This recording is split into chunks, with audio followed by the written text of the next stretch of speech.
That Sober Guy podcast contains adult content, merciless truth, and emotional nudity. Listener discretion is advised. I'm Shane Raymer. You're listening to That Sober Guy podcast, and we help people stay sober. If it's your first time listening, welcome. I'm so glad you're here today. Good to be back with you. We've got a great guest for you today. And if you've been a long-time listener, once again, always, thank you so much for supporting the platform. You're such a big part of my sobriety and just trying to be a better dad, husband, dude, friend, all that stuff. So thank you so much. Our guest today is Dr. Joseph R. Volpicelli, and Dr. Volpicelli is Emeritus Professor of Psychiatry at the University of Pennsylvania. He's the founder of the Volpicelli Center in Plymouth Meeting, Pennsylvania, and Executive Director of the Institute of Addiction Medicine. Some of his research led to the discovery of Naltrexone. I know many people are familiar with that, to treat alcohol addiction, an FDA-approved medicine. It's also used worldwide to reduce alcohol cravings and relapse, and we'll talk more about that. And we'll get to meet Dr. Volpicelli in just a minute, but before we do that, be sure to check us out at thatsoberguy.com. You can follow us on Instagram at That Sober Guy Podcast. And then one of my favorite places to connect, especially for my dudes out there, you can join us on our Sober Guy Locals community. It's kind of like Instagram meets Patreon. You can help support us there, but you can also just be there and be part of a growing sober community that's safe. It's going to help you stay accountable. You're going to have some fun in the process. I think we just cleared over 300 active members in there, and so we got a lot of good people in there. I just want to encourage you, if you'd love to join right now, we'd love to have you. You can download the Locals app, or you can go to that soberguypodcast.locals.com, and we'll put all the links from today's podcast in the show notes, so it's very easy for you to find. So let's see. Dr. Volpicelli is here. We're going to talk about some interesting topics today. So I guess even for some people, you could say this is a controversial topic, depending on how you look at your recovery, how you look at your sobriety. The title is, Can Some People Moderate Their Drinking? And I've been excited to talk about this topic for a while. So it's really great to have Dr. Volpicelli on. Sir, it's great to see you. Great to meet you. And thanks so much for coming on the podcast today. Thank you. Thank you for having me. So I gave a brief description, a brief bio of you. It's obviously your bio is much more extensive than that. You've been doing this for a long time. Maybe just give those out there listening a little bit more, in-depth bio about yourself and how you got into this work. Yeah, so I've been involved with trying to understand and treat addictions for 40 years now. And I got my start when I was a medical student, and I was at the Philadelphia VA hospital.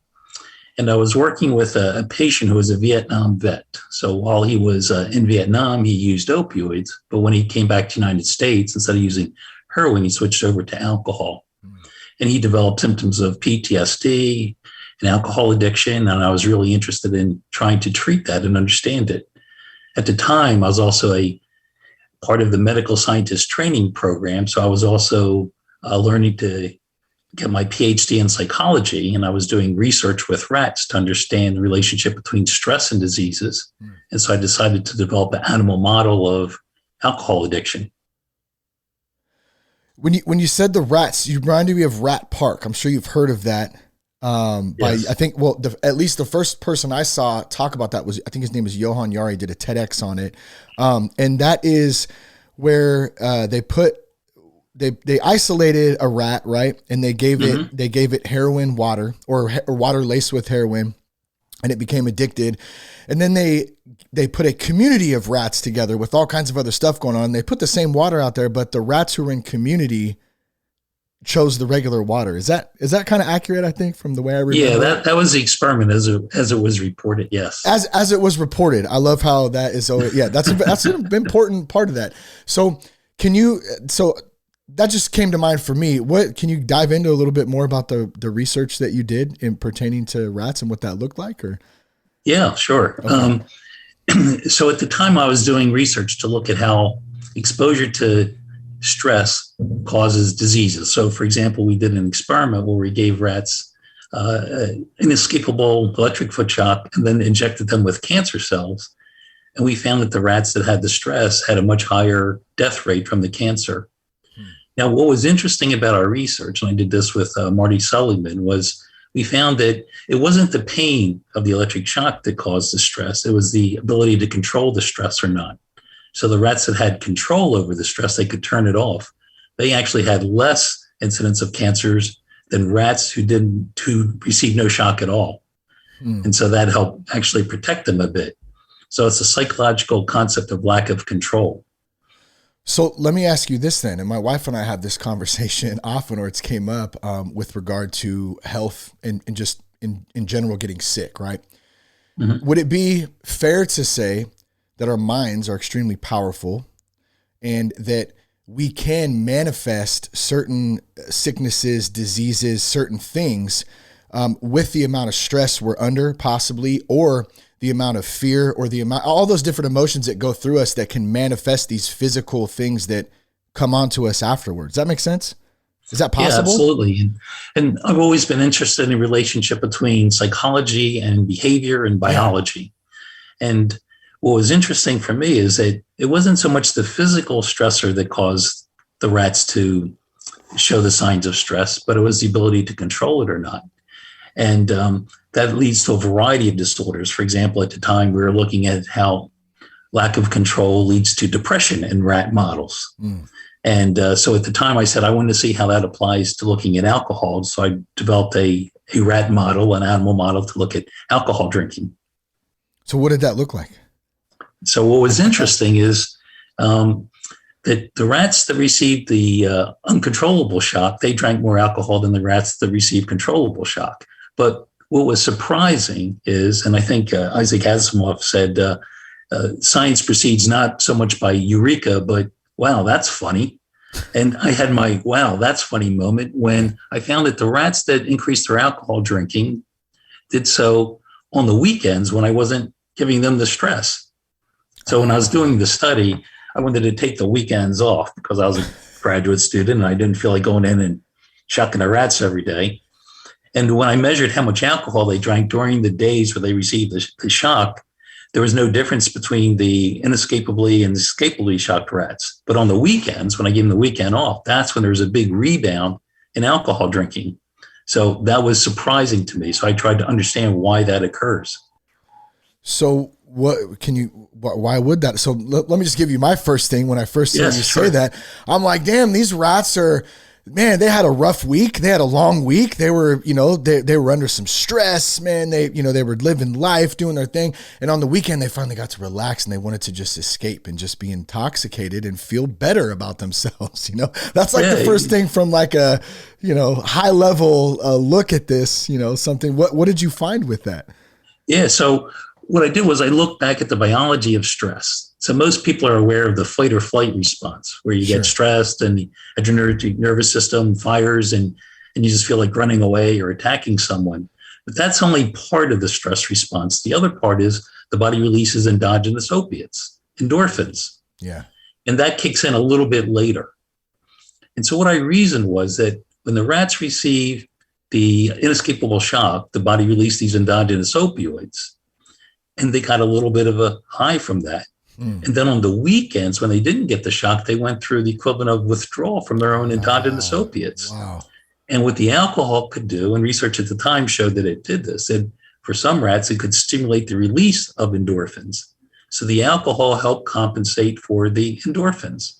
That helped me understand my patient who, when he came back from Vietnam, he didn't have the opiates anymore. He wasn't using heroin. So he turned to alcohol as a way to compensate for the fact that he didn't have his endorphin stimulated. Wow.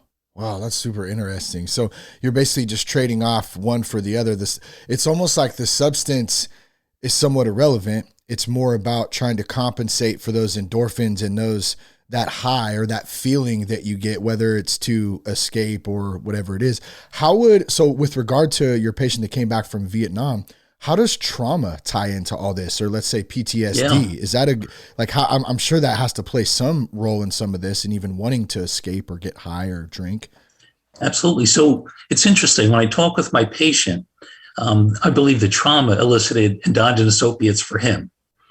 And when he didn't have the trauma anymore, he turned to things like alcohol to get his endorphin system going. And when I say endorphin system, the endorphins also stimulate dopamine for some people so that it actually produces a little bit of a high. What was interesting for my patient is that I noticed when he was in group therapy talking about his experience in Vietnam, so it was a very stressful group encounter, he actually began to feel better. And so he often would turn to stress as a way of actually feeling a little bit better. And when he didn't have stress in his life, when he came back to the United States, he felt incredibly bored and blank, and life didn't have any meaning for him. And so he would enjoy getting together with some of his old buddies to sort of re-expose himself to the stress. Yeah. So I guess it's almost like you assume this identity, you assume this way of living life too, and you're under constant stress. I mean, it's got to be, I've never been to war. I've never been in that. And so I don't know firsthand, but I can only imagine it is highly intense and you're constantly on edge. And then, like you said, you come back to the States, and I think boredom, like I have a buddy of mine the other day who he's just hit 30 days sober. And he said boredom was the biggest thing. And we had Aubrey Huff on the podcast actually too, a few weeks ago. And he said the same thing. Boredom was like the one thing that they kept going back to that would make people relapse or keep turning to that. And so, go ahead, please. Go ahead. Yeah. So the thesis is that when people are bored or they just feel like sitting on the couch and eating potato chips, they're actually going through withdrawal from stress. And that's related to what's going on with the endorphin system. The endorphin system is low. The dopamine system is low. And that's when people are at particular risk for using alcohol or engaging in some other behavior to get those endorphins going again. Okay, so I just caught something, and man, this is awesome because I'm kind of learning and thinking as you're explaining this too. So, and now, dang it, I forgot how you said it, so I'm going to try to paraphrase here. But basically, what I heard you just say is that the stress you're actually suffering from stress in some cases, a stress withdrawal versus a withdraw from potential alcohol. And I'm not saying that people aren't physically addicted to alcohol, because I saw that firsthand when I went to treatment myself. I was in a detox room. I saw men in there literally physically withdrawing, sick, that kind of stuff. But at the same time, there could be a difference in withdrawing from stress. Is that kind of what you're saying? That's right. So there's going to be common elements between withdrawal from stress, withdrawal from alcohol, and withdrawal from opiates. Got it. Okay. And a person can learn to compensate one for the other. Okay. All right. So how do we deal with this? Yeah. So I reasoned that if I block the opiate receptors with naltrexone, then the rats would not want to drink alcohol after the stress. I did the experiment, and sure enough, that's exactly what happened. So that's when I actually had the eureka moment that it actually worked out exactly as I would have predicted. Got it. So as you know, as your research goes and your work goes, where did that kind of go from there? Just on a personal note for you. Yeah. So I graduated from medical school, received my PhD, went on, did my residency. And then toward the end of my residency, I started an experiment to use naltrexone to treat alcohol addiction in those veterans again. So I went back to the Philadelphia VA. We did a study, and actually we published a study in 1992. And the results came out where it showed that naltrexone reduced the relapse rates in half. And naltrexone went on to receive FDA approval in 1994. And we have a really effective treatment for alcohol addiction. Has there been any downsides to naltrexone? And I don't know a whole lot about it personally. I've never used it. I know I've talked to a lot of people who have. What's your take on the pros and cons of it? So after I did the original study, I looked to see who it was helpful for, who it didn't help. And I found the biggest problem with naltrexone is people were not taking it consistently. So people might take it during the week, but they wanted to get the alcohol high on the weekend, so you would stop taking it. So it turns out a critical factor in its effectiveness is to get people to take it consistently. And so then I developed a psychosocial program to help motivate people to want to stay on the medicine and stay in treatment and recover. So how long would somebody need to stay on that? Obviously, is it a forever thing? I mean, is it 3 months? I mean, is it just differentiate between the person? Yeah, so it sort of depends on the individual. But I did do a study where I compared people who took it for just 3 months versus people who took it for 9 months. And the people who took it 9 months had a better outcome. So when the people stopped the naltrexone, a fair percent of them went back to drinking. So my recommendation now is to stay on it for 1 year. Got it. So before we started today, and I just want to kind of preface this before I ask this next question for you, you know, to those out there listening, a lot of people who listen to the show, who love the show, I say this often, we're open to discussing all new avenues, all new ways, different topics. Like that's so important to be able to critically think, to examine, to look at experience, science, all these different things. And then for all of us, we have different experiences in how we got sober, how we stay sober. Everyone's different. Something that might work for me doesn't work for you, and down the line. So the question would be for you, Dr. Volpicelli, is why do some things work like 12-step for certain people and some don't? Why do some things like naltrexone work for some people and maybe they don't? Is it just difference of person, or what's your take on that? Yeah, I'll give you a couple sort of rules of thumb. That naltrexone seems to work best for those people who, when they start drinking, they have a hard time stopping. So after 3 drinks, they'll report that they have increased energy. They want to have that 4th drink. That their craving actually increases the more they drink. So for some people, 1 drink turns into 5 drinks right away. So they tend to be binge drinkers. And they also tend to have a strong family history for alcohol problems. When someone comes to me with that sort of history, I know that they'll be good responders to naltrexone. But there's a variety of different paths to get to alcohol addiction. Some people, I think, use alcohol because they want that endorphin, dopamine effect. Yeah. And other people use alcohol as a way of sedating themselves, as a way of reducing anxiety, or to help with sleep, that sort of thing. And they get to addiction through a different pathway. They might start slowly with 1 or 2 drinks. Some people, like during the pandemic, started drinking a little bit to help cope with the isolation and the loneliness. And they find that they're beginning to take more and more. So besides alcohol's effects in terms of stimulating endorphins, it also has other effects to calm down nerves. Yeah. But the body compensates for that as well. And so over time, the excitatory neurotransmitters compensate for the fact that alcohol is a sedative for the nerves, and the two tend to cancel each other out. It's like if alcohol puts your foot on the brake, your body compensates by putting the foot on the gas. And then if you try to stop drinking, you have a rebound effect where the excitatory neurotransmitters are hyperactive and a person feels anxious, goes through withdrawal. So a person has to keep drinking just to sort of stay at the same spot. Yeah. Like one of the things I've realized in the almost 8 years without alcohol now, coming up in just a week or 2 here actually, is I don't like to feel. Yes. That's like a big one when you were going down, you mentioned a couple things on why people might drink. And that was a big one for me. Like I just hated feeling stuff, and I still kind of have, I'm still working on that actively, trying to embrace feelings and be able to acknowledge stuff and like sit in how I'm feeling. So alcohol was a way to just escape from that. Do you see that with a lot of people too? And how do you deal with that? It's probably different for everybody, I would imagine. Yeah, I've seen it actually go both ways. Some people don't feel when they're sober, and they use alcohol as a way of expressing feelings so that they get angry or sad when they drink. And other people like to use alcohol to cope with unpleasant feelings. Yeah. And so that's sort of a different mechanism of how people can get addicted, because it may work temporarily, but over time it begins to become less effective, and you need more and more of it to get the same effect. Yeah. I've read I mentioned this to you before we started as well, read some of Stanton Peele's work. I've read most of the Diseasing of America. And then I have this is the newest one I got not too long ago, the 7 Tools to Beat Addiction. One of the things I wanted to ask you is Stan Peele talks a lot about,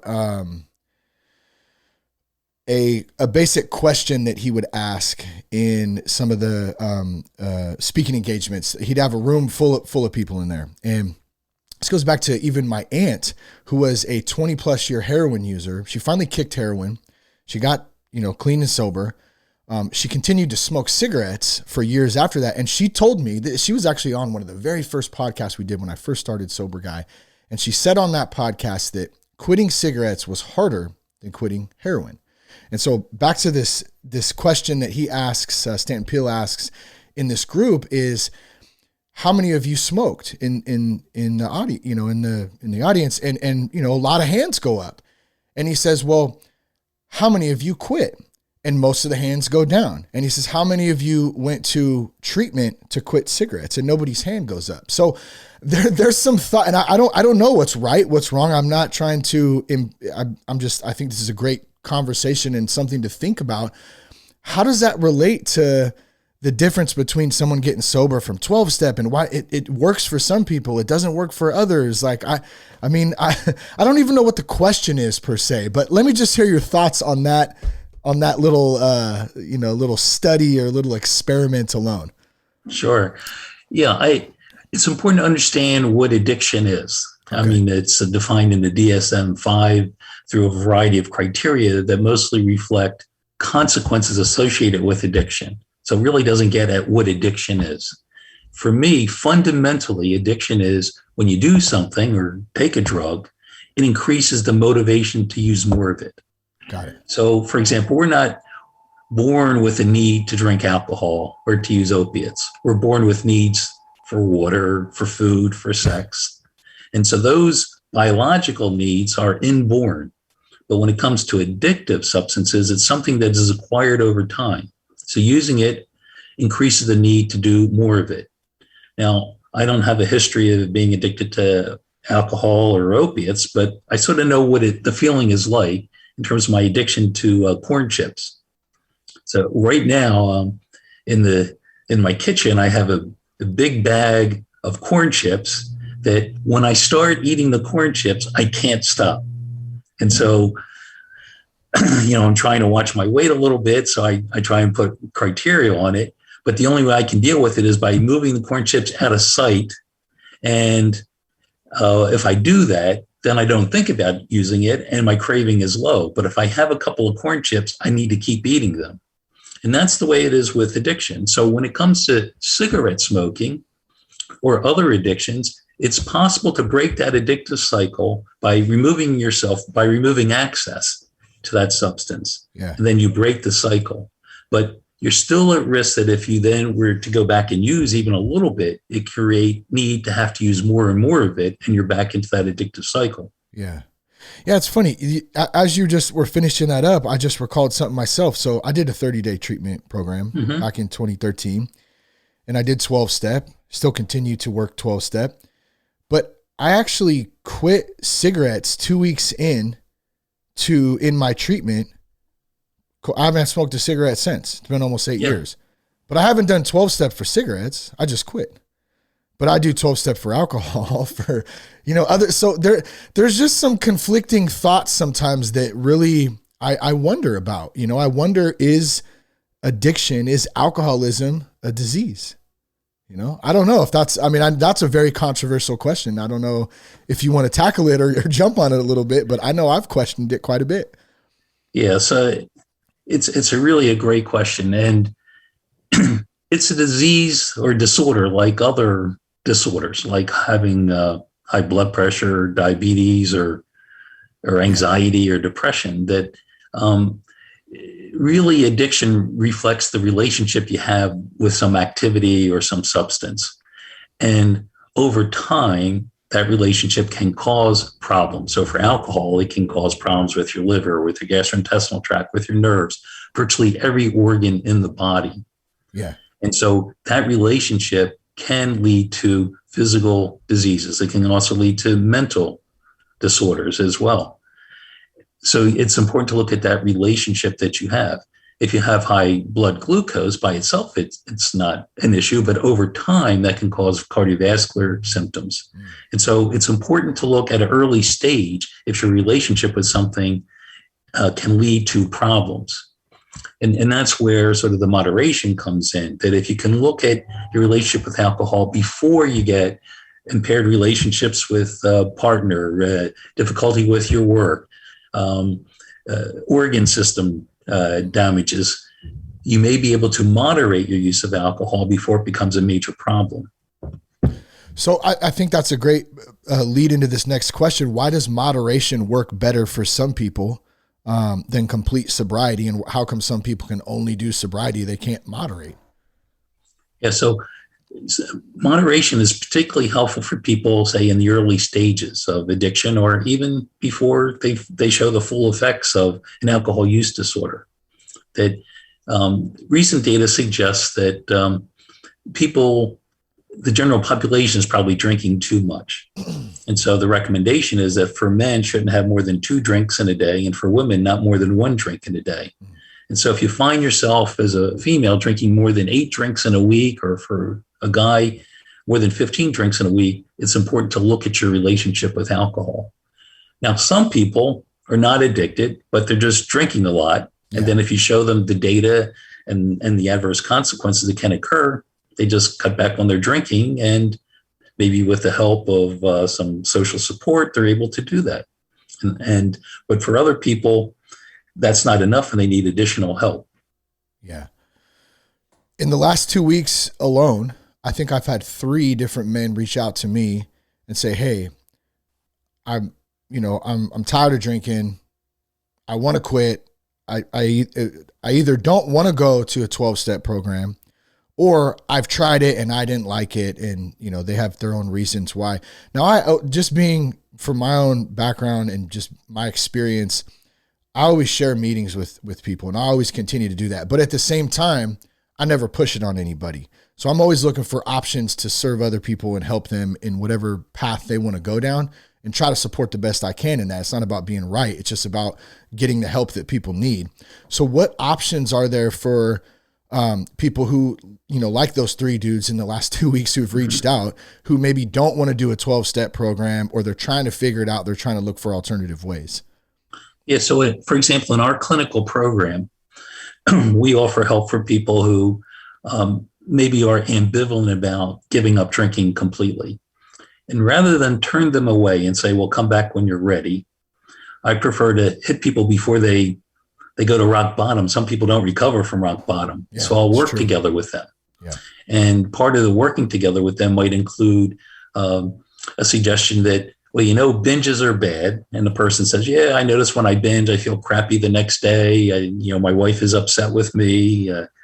Maybe I should get rid of the binges." So I'll say, "Okay, so for the next week or 2, let's agree that you won't have any binges. So you can still drink, but no binges." Yeah. And then if they come back and they say, "Well, I took your advice, I didn't have any binges, and I feel better," great. If they were not able to do that, then we take it the next step. Say, "Well, if you weren't able to control your binges, maybe we need to add something to that. Maybe some of that Naltrexone can help that 1 drink not turn into 5 drinks. Maybe we need some additional support to help you with that." And so meeting people where they are helps get people engaged in treatment. And as a physician, I see that as part of my responsibility to get people engaged in treatment. Now, of course, I don't keep people where they're at if they're at a bad place. I like to move them along to get better. So typically, our program would include a combination of medicines and psychosocial support. And the psychosocial support often includes going to meetings. So I fully encourage people to do that. Yeah. For me, recovery is more than just if you're drinking or not. Recovery is that your life is better. You feel better about yourself. You have some purpose in life, good relationships. And I think a lot of the support in the 12-step groups often helps provide that for people. They have a camaraderie. Yep. They feel okay about themselves. And so that's very important in terms of long-term recovery. So you asked me earlier about when should people stop taking Naltrexone, and I would say when those things are in place, when they have some purpose in life, some good relationships, that's probably the most important thing for long-term sobriety. Yeah, I'm glad you pointed that out about just the fellowship community part. I think that's been the biggest part for me and a lot of other of my friends that I talk to that are sober and in recovery, is having that support group of especially for me, other men out there who have gone through some of the similar stuff. We have that connection. We might be from different backgrounds, have different views on stuff, but we have this one thing in common that we can share and we can help support each other in. And so, there's different opinions about things, maybe even inside a 12-step program. But at the end of the day, having that support there, I know for me has just been absolutely huge. So when you're working with somebody and they're trying naltrexone, what does that look like for them? Are they doing therapy too? Are they doing counseling? Do they get to choose what they want to do, what works best for them, or what do you recommend? Yeah. So one of the things I developed was a psychosocial approach to help engage people in treatment. And we call it the Brenda approach. And that stands for the various stages of how we work with people. So we look to see what their bias psychosocial consequences of drinking are. We give people a report in terms of how their drinking is affecting their health and well-being. The E part of Brenda is empathy. We try to understand the person's perspective and what's important for them. And from that, we develop what the patient's needs are. What are their goals for treatment? And when you do that and then give direct advice, that's the D part of Brenda, people are more willing to listen to you and to accept your advice. But then the A part of Brenda is we assess the response to the direct advice. Are people ready to change? Some people are ready to change. Other people are thinking about it. And some people think, no, I don't have a problem. I'm not there yet. Yeah. And so depending on people's readiness to change, we change how we address those folks. So if people think that they don't have a problem, we ask them, well, maybe consider that you have a problem. If people are considering that they have a problem, we get them to move the next stage to let's take some steps to get better. And so we move people along. So in our program, we combine the psychosocial therapy with the medications, and we find that gives you the best chance of having a full and sustained recovery.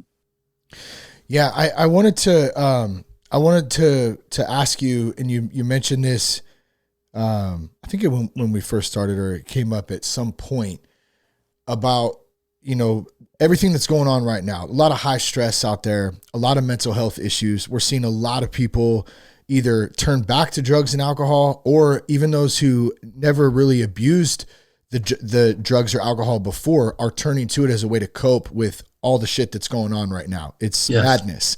So, and I don't even remember what the rates were, but, and they were a lot of people, going into that. Are you seeing a lot of that? And how are you helping? How can we help those out there right now who are just feeling this immense, a lot of it, depression, anxiety.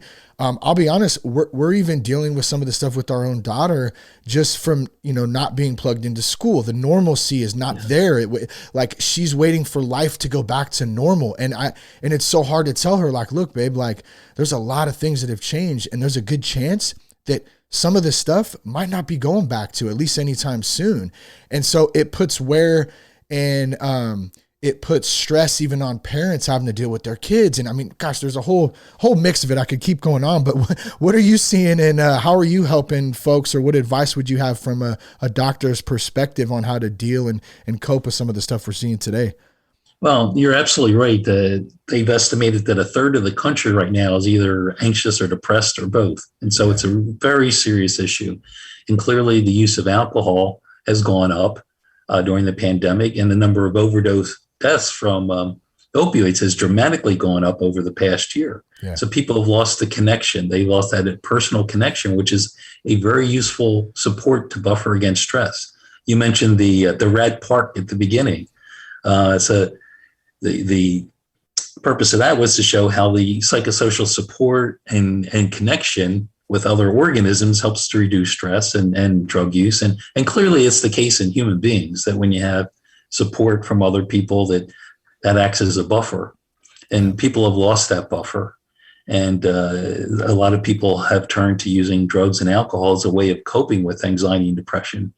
And part of the problem right now is that it's even hard to access professional help. Yes. I know in my own family, a family member has been trying to connect with a therapist and is on a waiting list and won't be able to see someone until October. And so that's a real serious issue. And that's partly why leads me sort of to the next thing that I'm doing research on, which is this idea of digital therapeutics, which is a way of providing that psychosocial support, independent of seeing someone personally. And so that can help fill some of that void. Yeah. Yeah. We've experienced the same. It's my wife had reached out, just in trying to get some advice and seek some help on dealing with some of the stuff, and especially with, having kids right now and the whole thing. And same thing. There was no openings, was no openings. And we've done we've done marriage counseling. It's never been an issue before, but in the last year, it's extremely tough. And so, that you might not be able to get in to see somebody. And then before you know it, you're back out there, reaching for some sort of substance to help cure at least temporary cure the stuff. It's almost like the effects of everything that we have seen are worse than the actual thing itself, I would say, to some extent. And I know that's another hot topic, a lot of different opinions on it and different thoughts, but the amount of people struggling with mental health and with, families and kids, it just seems astronomically large compared to some of the other things that, that we're seeing right now. So I hope people can, help educate themselves and help get some help that they need to. And I mean, obviously where's your practice again, by the way? It's in Pennsylvania?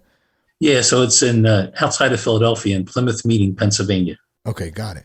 And I guess there's different ways that you can connect through telehealth or digital, or I don't know what that looks like, but we'll be sure to give your information out at the end of the podcast, just so folks can reach out if they'd like to do that. Anything I'm missing today, man? I mean, this has been a great conversation. I know we kind of shifted gears a little bit back and forth, but is there anything in particular you want to jump on right now and maybe bring up or dive into a little bit? Yeah. So again, one of the new things that we're working on is this whole idea of digital health, which is to sort of address that unmet need. And the digital therapeutics is something that if you haven't heard about, you're likely to hear a lot more about in the future. Yeah. And these are, computer programs that you access on the internet. And they've been used to treat a variety of disorders, including diabetes or physical disorders. They've been used to treat insomnia, anxiety disorders, depression. And so there's a program called Volpicelli to help with alcohol problems, to help people learn to moderate. And one of the things I like about digital therapeutics, I'm still a scientist at heart, so I like to see data that something actually works. Yeah. And so they've done research with this digital therapeutic, and it actually does reduce the number of binges and overall alcohol drinking. Mm-hmm. So these can be helpful adjuncts to help people in the recovery.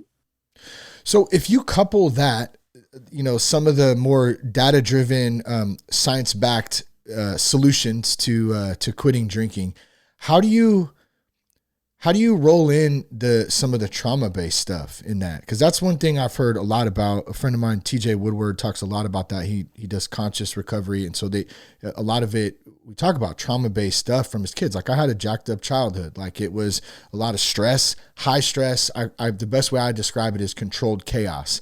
So there was love there, but it was insane some days. And so I think I carried a lot of that into my adulthood, which led to the not wanting to feel and down the line. I don't know. I don't have it all figured out by any means. I'm still learning along the way, but how do you kind of couple those two together? Or, I mean.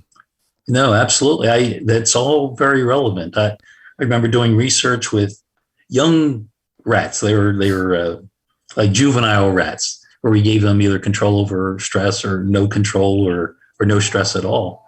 And then later we tested them. And what we found is that the rats who had experience with lack of control, they tended to be more vulnerable to ulcers, depression, anxiety. They did very poorly. And the rats that had experience with trauma, but had some measure of control, were actually more able to deal with trauma later in life. And so it's this notion of not being able to control things that's really critical. And so one of the things I do working with patients is I try to give people a sense of control so that they don't feel like they're victims, that everything is happening to them all the time. And that's very easy to do when you're a child and you really don't have so much control over the chaos going on around you. You can learn some very bad lessons about your ability to control things in life. And so that's one of the things that we stress in our treatment, to give people some measure and sense of responsibility and control. Yeah. And I think that helps buffer them against further trauma. Yeah, I love that. It's almost like we have a pandemic of victimhood sometimes. I thought it was a big struggle, you know? Yeah, go ahead. Learned helplessness. Yeah. People feel that there's nothing they can do. Everything is happening to them. Mm-hmm. It's out of their control. And that's a really unhealthy state to be in. Yeah. The opposite, mastery or grittiness, we call it, that's where you confront trauma, you confront stresses and challenges, but you learn to deal with them and overcome them. And that's what builds up true self-esteem and a sense of wellness. Yeah. I love that. You just reminded me of a counselor I had in treatment, James Cantor, and we'd say in a group, he'd say, and how do we build self-esteem? And everyone would say, by doing esteemable acts. Perfect. I haven't heard that in a while, but it works. Excellent. You know, service and helping others and trying to, I mean, that's part of the biggest reasons I do the podcast week. It's not just because I think I know everything and I'm smart. I'm really not. I just love being up here and talking to people, hearing people stories, and trying to be of service, I guess. And that really does help to keep me sober in the process. There's accountability. There's a passion behind it. You know, so esteemable acts and building self-esteem, such a big part of it.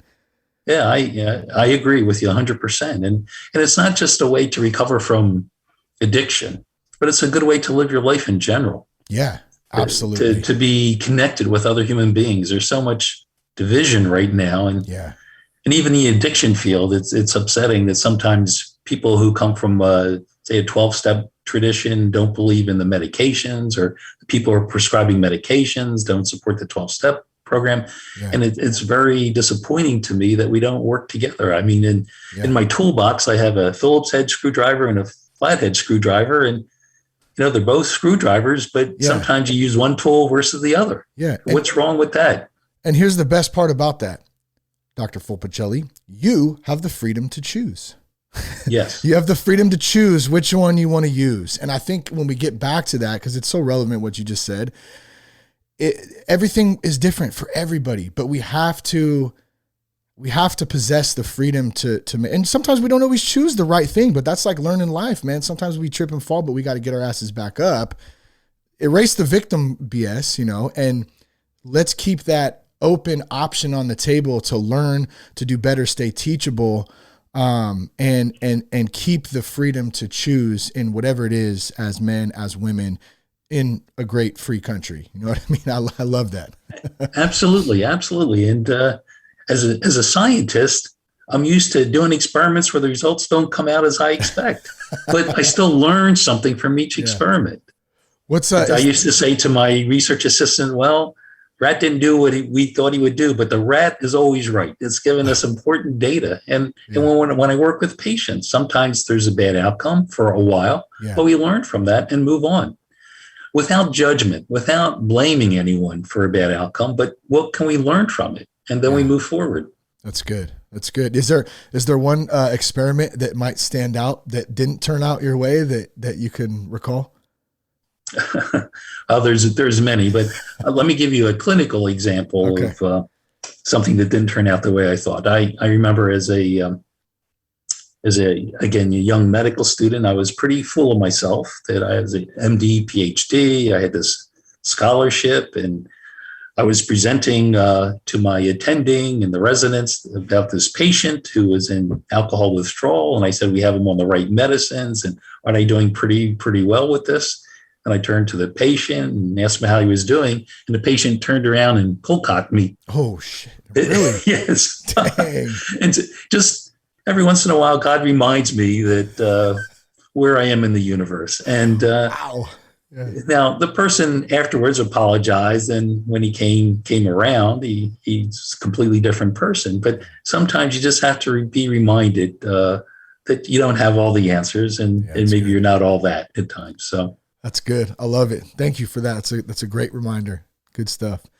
Well, if folks wanted to reach out, if they want to get more information, I know we'll make sure we put all of those links to anything we talk about today in the show notes. I know that that you guys offered up a coupon code if you wanted to try. I don't know if it was specifically the program. I'll let you kind of describe a little bit more about how you can help and how folks can reach you.